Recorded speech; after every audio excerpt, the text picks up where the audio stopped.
every transition requires a huge leap of faith. Right. That And you're it's going a lot to about that. absolutely reduce your cash flow and your margins to get to the next level, and you need to make the decisions in the right way. Because if you break through, then the next level and ceiling is probably double to triple bigger than you are right now.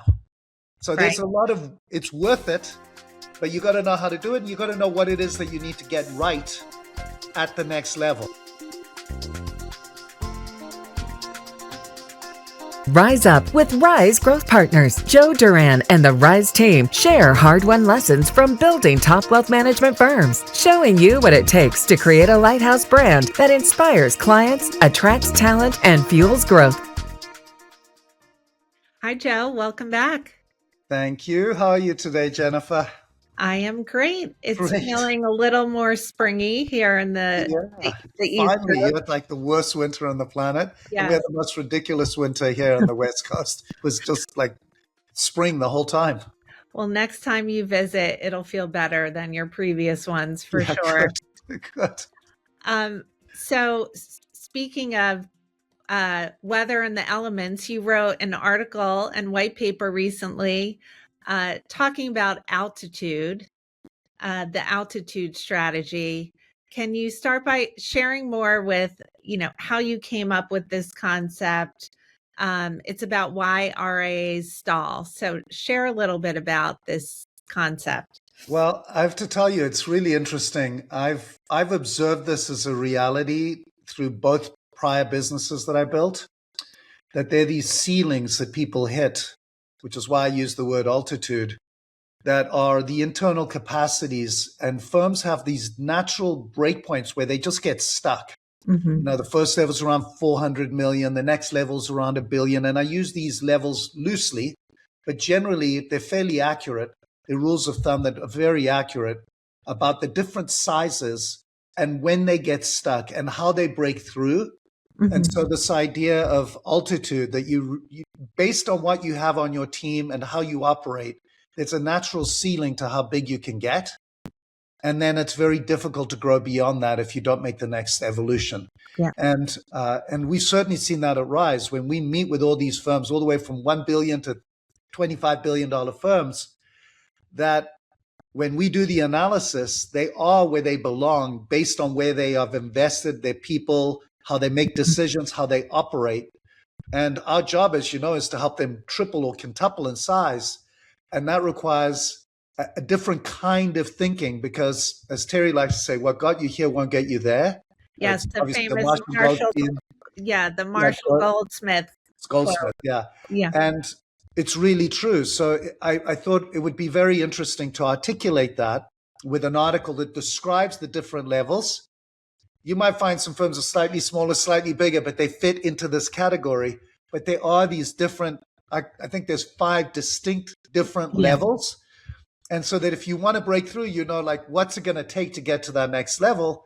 Because every transition, and this is important, every transition requires a huge leap of faith. Right. That and you're going to a lot about that. Reduce your cash flow and your margins to get to the next level. And you need to make the decisions in the right way.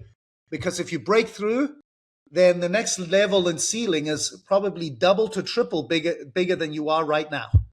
So there's a lot of, it's worth it, but you got to know how to do it. And you got to know what it is that you need to get right at the next level. So that's what the whole idea was. Our audience here might think we're going to talk about things like technology and systems, but we're really going to dive more into mindset and leadership. Leadership, like how the firm makes its decisions, because ultimately you're only as good as the quality of the decisions you make and who's making them.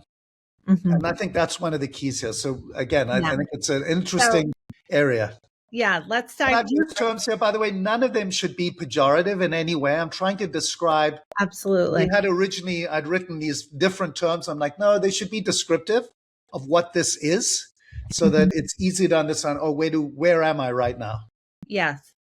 So let's dive deep on all the levels to bring it to life a little bit more. So to start with the first level, it's the lifestyle-led firm, lifestyle practices, lifestyle-led firms. And you might call them like a local boutique. It's basically an advisor. Maybe it's a team of 2 or 3, typically under 300 million, 250 million in assets. Very successful compared to where they thought they'd be typically. Feel really good. Some of the pros, the advantages of that, obviously, really deep personal trust and loyalty. You know all the clients. You have very low overhead, operational simplicity. Typically, the advisor is also the portfolio manager. He's also, or she's also managing the relationships. Maybe there's a case manager. They're usually using a platform of some kind. Sometimes they're in a wirehouse. Sometimes they're in independent BD. Sometimes they're simply on an asset market-like platform. They have all the equity. They have full control of everything. Very high retention driven by the intimacy they have with their clients. And they're very flexible. They don't have to come to work if they don't want to. They have a very nice Many life. of them are very happy advisors and clients, I find. They just get so much joy out of what they've built. But sometimes they will stall out. What do you think makes them stall? Well, first of all, the bottleneck's always at the top of the bottle. And if you have one person who's in charge of anything, there's an inverse relation between the value of the business and the individual. And this is not a business. It's not an enterprise. It's really a practice. And there's nothing wrong with that. Most of the industry, that's where they live until they retire. And you're not going to attract talent to that environment. You don't have a way of rewarding equity because there is no equity without the advisor who founded it. And so it's great for what it is. Really loyal clients, really loyal employees who just have a nice, happy, predictable life. Maybe they go from 250 or 300 clients to 320, and they just have a great, steady business. It is not a business. It is a lifestyle boutique. Yes. And again, there's nothing wrong with that. At the next level, obviously, yeah. If they want to get to that next one, it is a big leap for them. I think the mindset. But let's get into it. That messy middle, the $250 to $1 billion firm. Yeah. And this, by the way, is the advisor, the biggest transition that's happened. The advisor goes from being an advisor to being a CEO. Like you notice the difference is that in order to get to 600, 700 million, the advisor typically, and of course, there's some advisors who are great advisors who have really wealthy clients who have 600 million and operate like a lifestyle. But the common thread of what I'll call an established regional is that you have made the transition as the founder into the role of CEO. Now, that doesn't mean you don't also have clients, but you understand that I also wear the CEO hat. And there's more complexity, but you have the ability and have made the choice to invest in infrastructure. You have the ability to hire qualified talent. You're starting to invest in your brand beyond yourself. You're building something bigger than you, basically. That's what you're doing here. And you have more stable revenue because it's not all dependent on you. You typically have several advisors who are servicing clients. And you can add more services like tax prep, estate planning, because you have resources you didn't have when you're sitting at 250 million. The challenge is that your overhead grows quicker than your actual income does because you add and invest.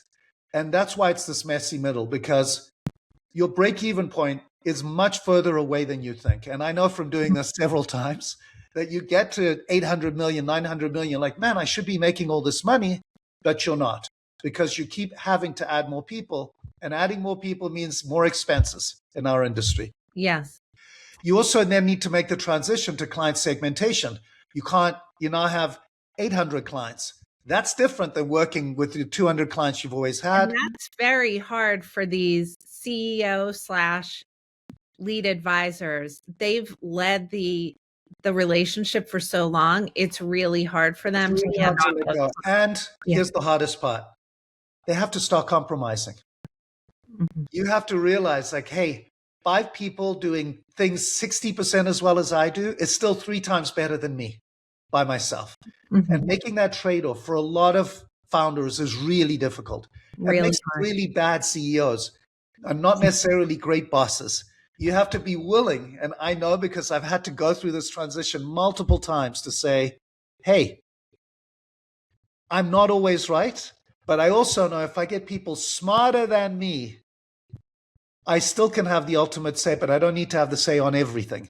There are decisions I don't get involved in. And so the idea that you say, hey, we have to have talent that I trust to make decisions so that I'm not the bottleneck. Now, here's where these firms typically get stuck. They don't make really good investments. They invest in things that take them away from their core skills. Often they spend more time. They don't know how to manage people. They're learning to do that on the fly. Many are very good at this. Some are not so great. But giving people room to breathe, if you're accustomed to being in control all the time, is very difficult. Yes. The role of a CEO is helping their team get better. The role of a leader, of a founder, is to grow their own success. And that's a very different skill set. It's the difference between being a player and being a coach. And again, there are plenty of great players in the industry. They're less happy at this stage from what I've seen, because they know that they're not performing as a CEO like they should, but they've never been in that seat before. And here are the two things we've seen that works really well. Here's when then sometimes bring a professional CEO, again, more cash flow gone because it's not a revenue generating person, or they train themselves to get the skills and find that they love it. Yes.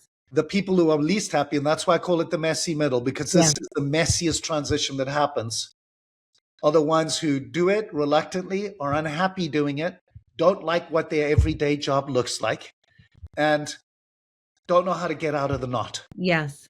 But if you do make this transition, your enterprise is incredibly more valuable because you've removed yourself from every single decision. And so the enterprise gets a multiple that's different. It has a growth trajectory that's different. You're allowed and able to recruit talent. But again, the EBITDA suffers because of it. Yeah. So let's go up in altitude. Now let's head over $1 billion. At this stage, I think some of them have settled a little more into that CEO role, but it's still massive shift. What you now have are real specialists. So a firm, and I'll call this a regional enterprise. You know, let's say you're at 3 or 4 billion. That's a place we spend a lot of time. They typically have a CIO. They have a dedicated HR person. They might have as many as 60 employees and multiple locations. And you have specialists, basically, people who know what they know, maybe better than the CEO does. They have a brand that they've invested in that people know that stands for something. They have a clear mission statement. They have clear values.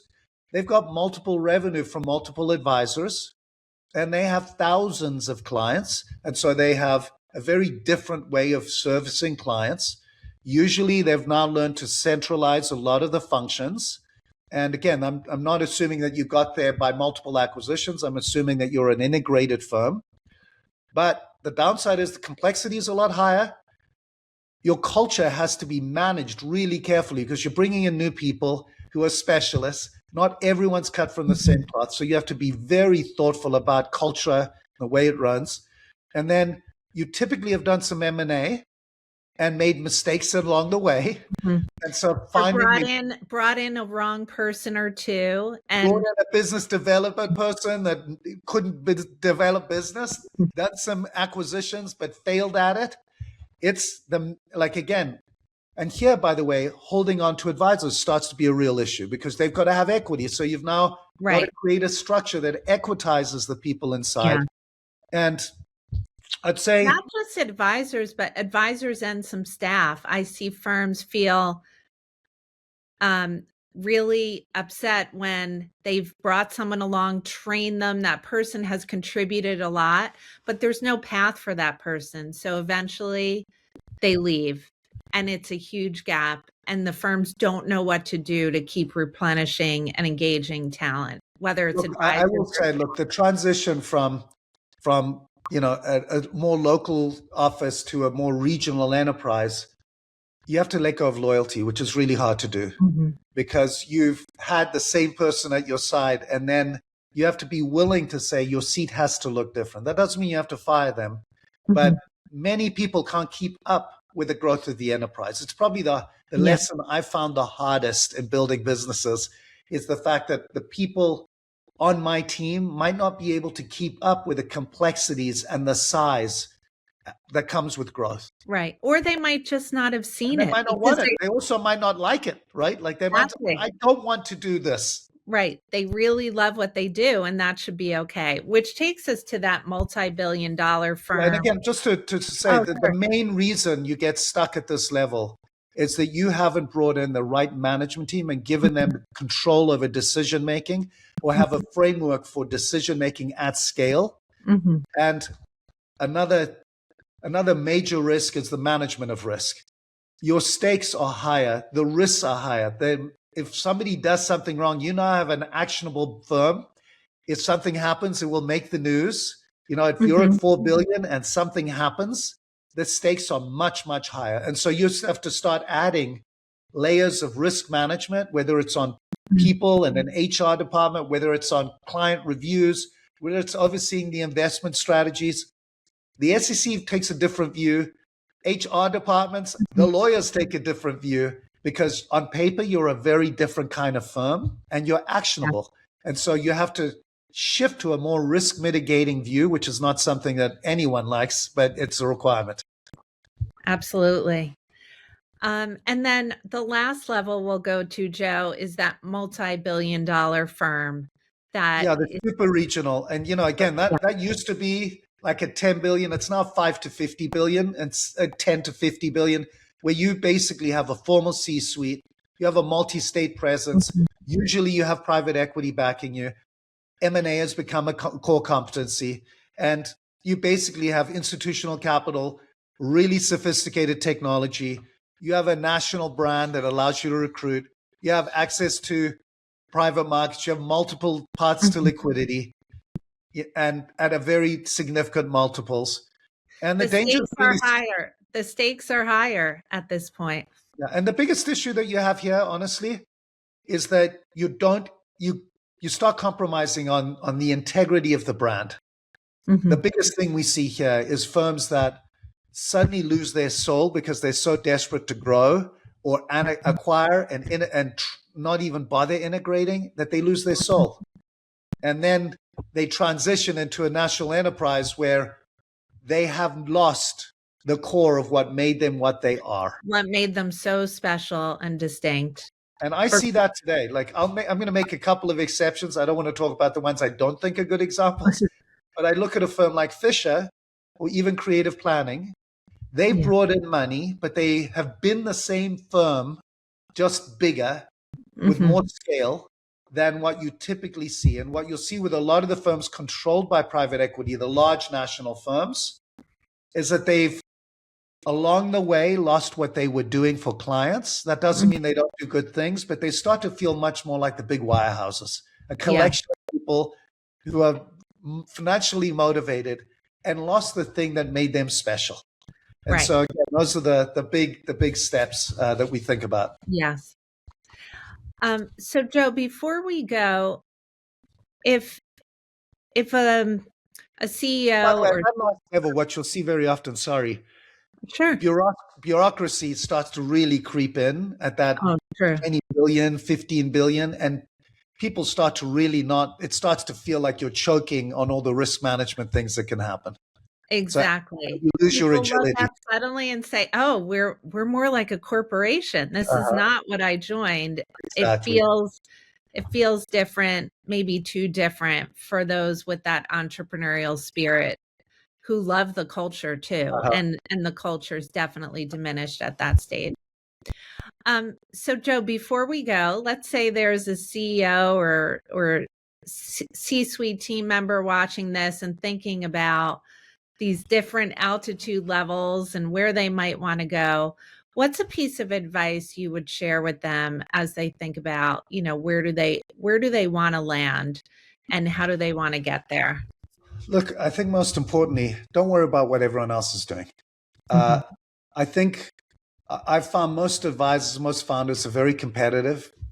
We're all driven by raging insecurities. I don't know the founder, CEO who isn't. But I've learned that it doesn't really matter what everyone else is doing. I got to do what feels good to me. And I love building beautiful things. I love being part of seeing beautiful things get built. That's what inspires me. People often say to me, why did you do RISE? Right. And I'm like, I'm here on this planet to help beautiful things happen. And the only thing I know is what's fun. What else would we do? Yeah. But I also know that I got to a point at United Capital where I'm like, I'm just sick of this job.